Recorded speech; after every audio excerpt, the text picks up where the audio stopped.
If I knew that, I'm optimistic right now. I'm starting to see asset values bottom.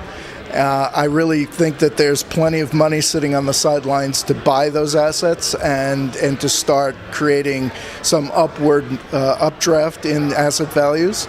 And I believe that the recession is probably to end. I'm a little bit less optimistic than third quarter, but I would say first quarter. We're one of the few lenders who are currently lending in today's market. There's not an asset type we don't consider at Kennedy. Again, it's coming up with a value on the asset that's important to us. We traditionally don't do loans less than $1 million, and we've gone as big as $50 million. I would say our sweet spot is around $10 million loans, but we can go higher and lower as long as it meets our underwriting criteria.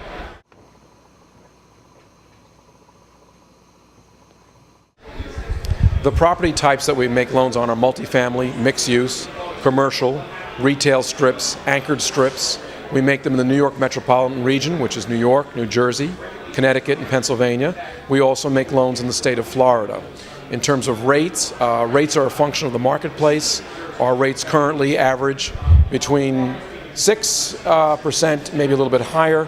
Here in the New York metropolitan region in Florida, they're running about 6.5% to 7%. This is fixed rates, fixed for 5 years. Well, the underlying premise of being able to get a loan for a multifamily building is just that you have to have the equity. We're seeing a lot of our clients not having to give personal guarantees simply because they're only borrowing 40, they're only borrowing 50 or 60% of the sale price, which means they're putting in 40 or 50% equity. So it's not really a situation where the borrower has to make sure that their balance sheet looks a certain way or that they're going to give any particular guarantees to the bank. And some banks will require personal guarantees, but for the most part, we're seeing that personal guarantees are not required if you have the proper amount of equity, and that really is the key to being able to buy real estate today.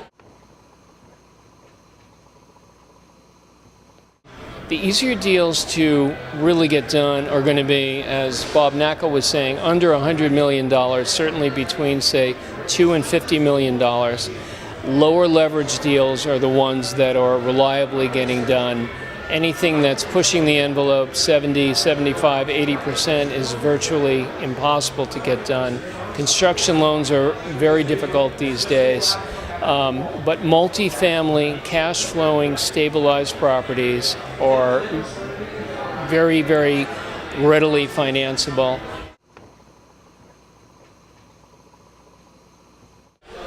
The typical deal we're seeing is anywhere from $5 million up to $100 million. It's a stabilized multifamily property. Our customer is usually an owner of a company or a CFO. But it can be an individual investor, and you can contact us directly and we'll let you know all the options we have available, whether it be Fannie Mae, Freddie Mac, or FHA. The recession ended yesterday. I don't know when the recession will end. My hope is that the United States government activities and actions will bring some relief to people that are suffering, and if the people stop suffering, then the real estate business will improve and the lending environment will improve.